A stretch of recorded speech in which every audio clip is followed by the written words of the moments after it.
Good day mga ka-farmlat. Ayan, so new property po tayo today. Bali, ang location po nito is Tagkawen, Quezon. And ang size ng property is 2.5 hectare. So bali, along the road to mga ka-farmlat. Bali, lip and right po yung property niya. Ayan. So bali, dito mga ka-farmlat, bali ito po yung boundaries ng property. So kung papansin nyo, yung may tanim na nakahilera, so yan po yung boundaries niya. And yung kalawakan nito mga ka-farmlat, so yan po yung sakop ng property natin na 2.5 hectare. So bali, lip and right po ito. Ayan, so dito mga ka-farmlat, halos kababaan pa ng nyog niya, mga bagong tanim. And ayun, so yan po yung namumunga na. Ayan, dun part. And ayan, sa source ng kuryente, ayan lang, may internet signal na rin po. May internet access na rin po. Ayan, signal tuloy. So may poste na rin ng kuryente. Ayan, so sa tubig mga ka-farmlat, deep well po ang recommended ko. Ayan, so bali left and right po ito. Ayan, and may nasakaw po ito na 3 bahay mga ka-farmlat. Ayan, so pasukin natin. Ito pong bakod ito mga ka-farmlat. So babaybay po yun doon sa likod ko. So yan po yung boundaries ng property. Yung kabila ng bakod, ibang property na po. Ayan, so bali 3 bahay po ang nasakop niya. Ito, so konting relovate na lang po ito. So i-relovate na lang natin. Ayan, so ito yung kabilang kalsada. Ayan. So dito, estimate ko mga ka-farmlat is nasa half hectare po yung nasakop niya. Ayan. Kasi may bako din naman doon, kaya kita natin yung boundaries. And sa baba mga ka-farmlat, ilog po ang boundaries niyan, kaya hindi ka rin maliligaw. So kita natin yung boundaries. Dito naman, ayan, abot doon pa mga ka-farmlat. Ayan. So bali, 3 bahay po yung nasakop niya. And ayun yung boundaries niya. So although rough road pa yung nasakop ng property, pero may nasakop naman po ito na cemented barangay road. So may distance po ito from National Highway na I think nasa 15 minutes, and to town proper naman po almost 30 minutes to town proper po ng Tagkawen, Quezon. Ayan. So dito kababaan pa. So medyo madilim lang yung ambience natin kasi kauulan lang po. So inabot tayo ng ulan. Ayan, dito mga ka-farmlat, ayan, may bakod. So yung kabila ng bakod, ibang property na rin. And yan, yung napapansin nyo, yung nyugan na yan. So sako po yun ng property. So dito kababaan pa. Ayun, mamaya pupuntahan natin yung creek niya. Ayan, so ito po yung nasakop niya na cemented barangay road.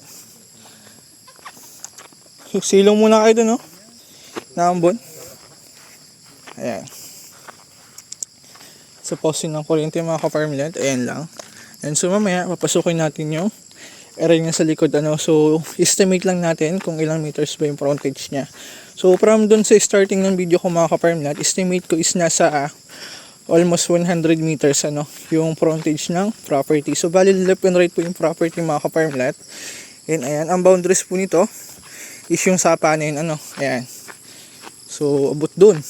Ayan, abot yan yung boundaries natin. And yan, kung napapansin nyo, so sa ngayon 1 lane lang po ito, pero develop na 2 lane mga ka-farmlat. So pasok naman po ang 4 wheels sa property. So even sedan, yung mababa pang type na sasakyan, pasok naman. So although may portion siya na rough road, pasok naman po ang 4 wheels kahit mababa, kasi maganda naman po ang daan. Matigas, and hindi po nagpuputik kahit umulan mga ka-farmlat. Ayan. So, i-video natin. Dali, ito po yung creek niya, Ayan. So, running water. Ayan. So, may creek siya mga ka-farmlat. Ayan, kaya kung gusto mag-alaga ng hayop, ng baka, kambing, ayan, may source naman po ng tubig.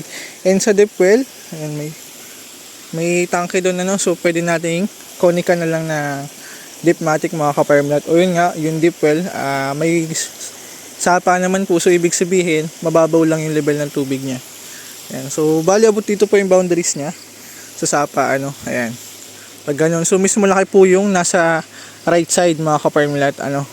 So yung nasa left side mga ka-farmlat, so pag dito ako nakaharap, yung right side siguro almost half hectare lang, and yung left side naman is estimate ko is nasa 2 hectare to. Ayan, so mismo malaki po yung left side niya mga ka-farmlat. Yan, and yun, halos puno po yun ng nyog, pero kababaan pa. And ang good thing yan mga ka-farmlat, dasik pa po yun mamunga, kasi halos kababaan pa. Ayan, papasukin natin yung left side ng property. Ito naman po ay cemented na. Ayan. So, ulitin ko po, from National Highway, may distance ito na 15 minutes. And to town proper naman ng Tagkawayan, I think nasa 30 minutes po to town proper ng Tagkawayan, Quezon. Ayan. So, pasukin natin.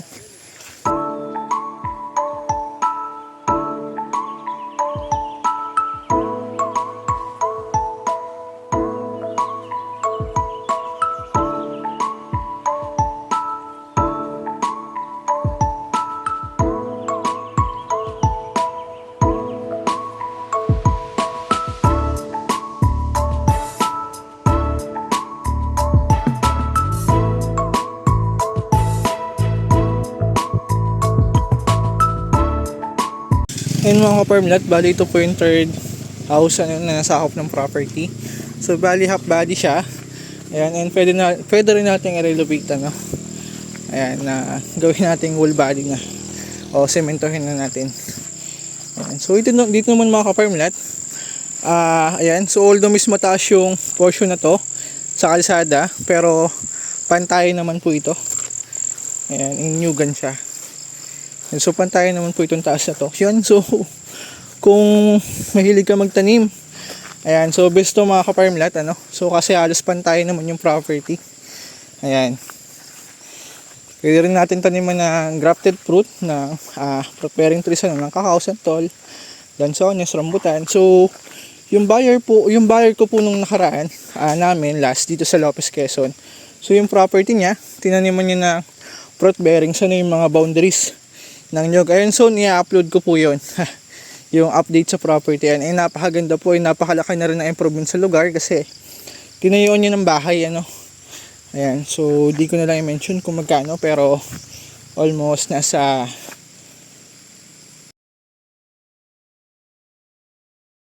nagastos niya doon. Ayan, so halos pantayan naman po itong part na to. And yan, may mga puno rin po ng hindi ko lang alam kung anong puno to.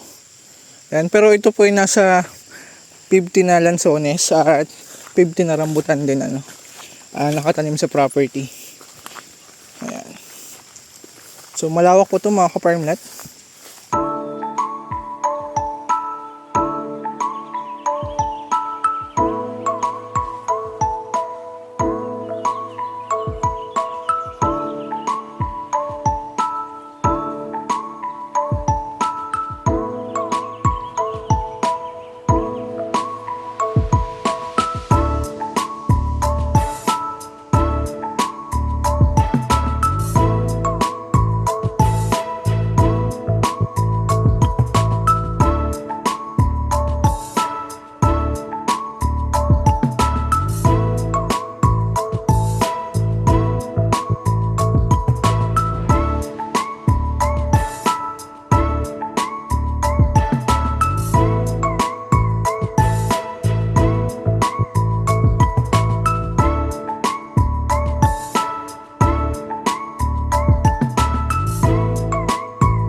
Ganyan, bali ito po yung loob ng property. Ayan mga ka-farmlat. Kaya kung mapapansin nyo, halos kababaan pa ng nyog. Ayan yan, dasik pa po mamunga yan.